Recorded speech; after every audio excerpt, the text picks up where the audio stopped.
नमस्कार दोस्तों, बहुत बहुत स्वागत है आपका अपने चैनल स्टडी 92 पर। मेरा नाम अमरीश कुमार। दोस्तों, मैं आज आप लोगों के सामने बायोलॉजी के पाठ 2 यानी जीव विज्ञान के पाठ 2 श्वसन लेकर आया हूं, जो बहुत ज्यादा इंपॉर्टेंट है। दोस्तों, श्वसन से लगभग बोर्ड में 8 से 10 नंबर के प्रश्न पूछे जाते हैं। तो दोस्तों, आप जानते हैं कि श्वसन क्या होता है, यानी मनुष्य हो या जीव जंतु हो, श्वसन उनके लिए बहुत ही आवश्यक है। अगर श्वसन की क्रिया अगर नहीं होगी तो क्या मनुष्य या जीव जंतु जीवित रह पाएंगे? नहीं रह पाएंगे, वो मर जाएंगे। तो दोस्तों, श्वसन जो है, श्वसन हमारे लिए बहुत ही ज्यादा उपयोगी है, क्योंकि श्वसन के बिना कोई भी जीव जंतु जीवित नहीं रह सकता है। तो दोस्तों, सबसे पहले एक बात मैं आप लोगों से बोलना चाहता हूं, एक प्रश्न आपसे पूछना चाहता हूं, आप मेरा उसका जवाब आप कमेंट बॉक्स में जरूर दीजिएगा।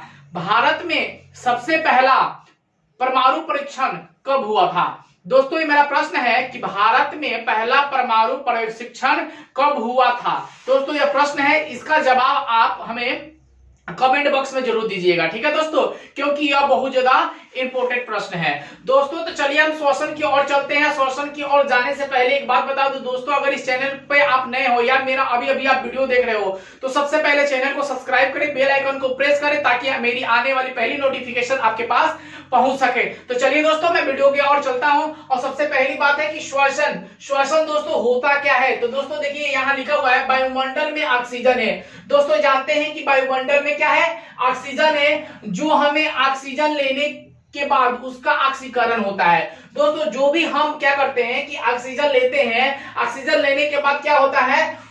उसका ऑक्सीकरण होता है। क्या होता है दोस्तों? तो ऑक्सीकरण होता है। ऑक्सीकरण के बाद जो हम भोजन किए हैं, ऑक्सीकरण होने के बाद जो भी हम भोजन करते हैं, उसका क्या होता है? अपघटन होता है। उसका दोस्तों क्या होता है कि अपघटन होता है। अब उसके बाद अपघटन होने के बाद क्या होता है? तो दोस्तों, अपघटन होने के बाद कार्बन डाइऑक्साइड बनता है। यहां तक क्लियर हुआ दोस्तों? सबसे पहले वायुमंडल में क्या होता है? ऑक्सीजन होता है। ऑक्सीजन लेने के बाद वो क्या होता है? ऑक्सीकरण में बदलता है। ऑक्सीकरण में बदलने के बाद अपघटन होता है। अपघटन होने के बाद क्या होता है दोस्तों कि कार्बन डाइऑक्साइड बनाता है। अब देखिए, कार्बन डाइऑक्साइड बनाता है और क्या बनाता है दोस्तों? जल बनाता है। कार्बन डाइऑक्साइड और क्या बनाता है? जल को बनाता है। कार्बन डाइऑक्साइड बाहर निकलता है। कार्बन डाइऑक्साइड क्या होता है? बाहर निकलता है ना। हम क्या करते हैं कि ऑक्सीजन को लेते हैं, कार्बन डाइऑक्साइड को छोड़ते हैं, यानी कार्बन डाइऑक्साइड क्या होता है? बाहर की ओर निकलता है। जल अंदर रहता है। जल कहां रहता है? तो दोस्तों, छोटी हाथ और बड़ी हाथ में क्या करता है? घूमते रहता है। तो जल क्या होता है? अंदर रहता है। और कुछ ग्लूकोज अणु बनते हैं। कुछ ग्लूकोज क्या बनते हैं? अणु बनते हैं, जिसे हम एटीपी के रूप में हमें ऊर्जा प्राप्त होती है। इन सभी क्रियाओं को क्या कहते हैं? हम श्वसन कहते हैं। दोस्तों, आप जानते हैं कि हमें ऊर्जा के रूप में हमें एटीपी के रूप में ऊर्जा प्राप्त होती है। तो कौन सी ऊर्जा प्राप्त होती है? तो दोस्तों याद रखिए, जैव ऊर्जा हमें प्राप्त होती है। दोस्तों, यहाँ समीकरण मैंने दिया है कि यहाँ देखिए, समीकरण बहुत अच्छा है। और यहाँ पे एक बात है कि एपीटी टूटने के बाद ग्लूकोज जो बनाता है, वो कितना रूप में बनाता है, कितने अणु मिलते हैं? तो उसको दोस्तों याद रखिएगा, 38 अणु विखंडन होते हैं एपीटी टूटने के बाद, ठीक है दोस्तों। तो समीकरण यहाँ पे है, चलिए हम समीकरण बता देते हैं। C6H12 प्लस CO6O2, ठीक है दोस्तों। C6H12 plus C6O2 enzyme C6CO2 plus H2O plus ऊर्जा यानी कि एटीपी के रूप में हमें ऊर्जा प्राप्त होता है। और कौन से ऊर्जा प्राप्त होता है? तो जैव ऊर्जा, ठीक है दोस्तों। तो हम समझ लिए ना इसे। ये समीकरण याद रखिएगा, क्योंकि यह समीकरण बोर्ड में एक नंबर का आता है। क्या आता है कि श्वसन, मानव शरीर के श्वसन का रासायनिक समीकरण लिखे।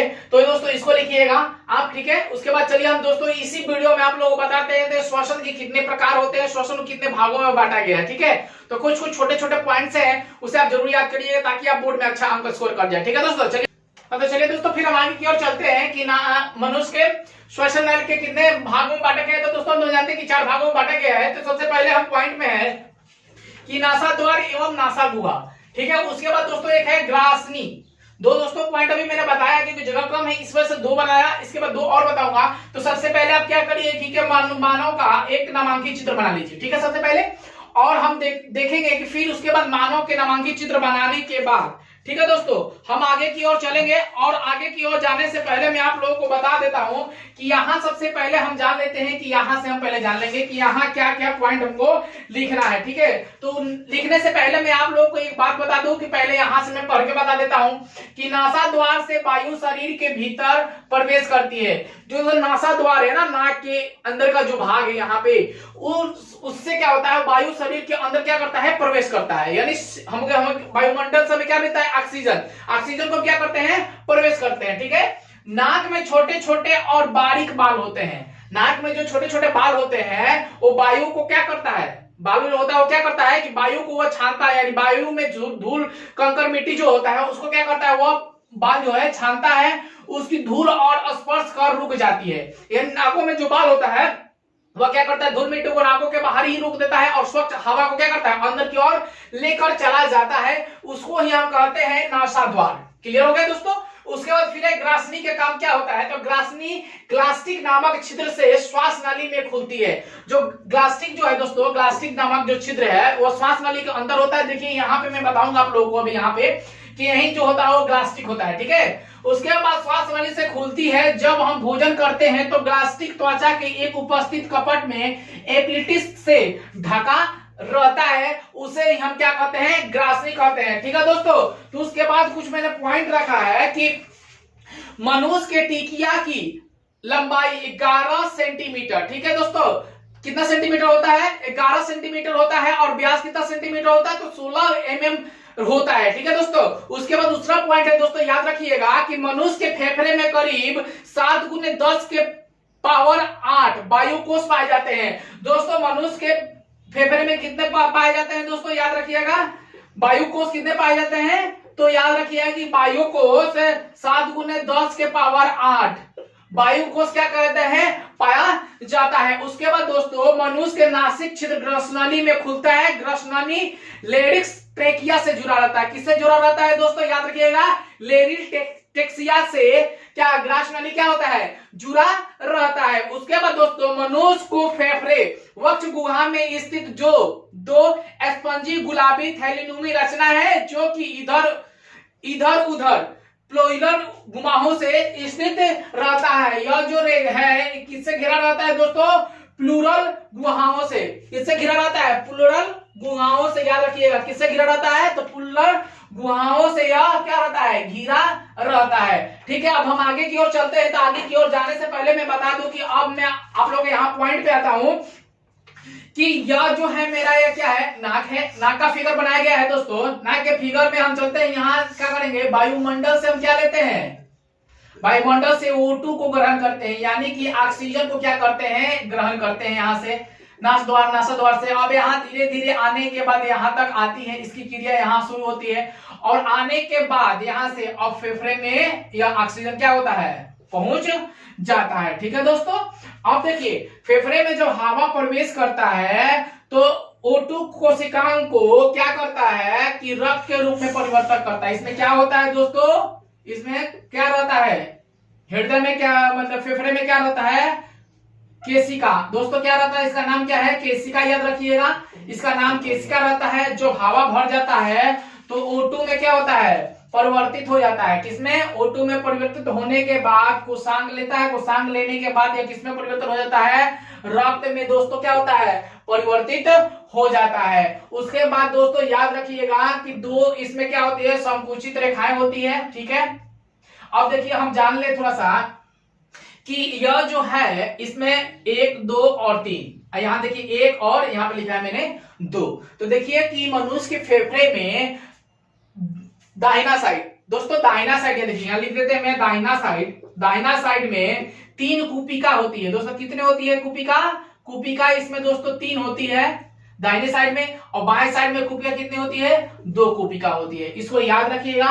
ठीक है, और बीच में हमें क्या मिलता है, तो दिल मिलता है। दोस्तों क्या मिलता है, बीच में क्या रहता है, दिल रहता है। दिल को धड़कने दे, धक धक धक धक धक, यही कहानी है दिल का।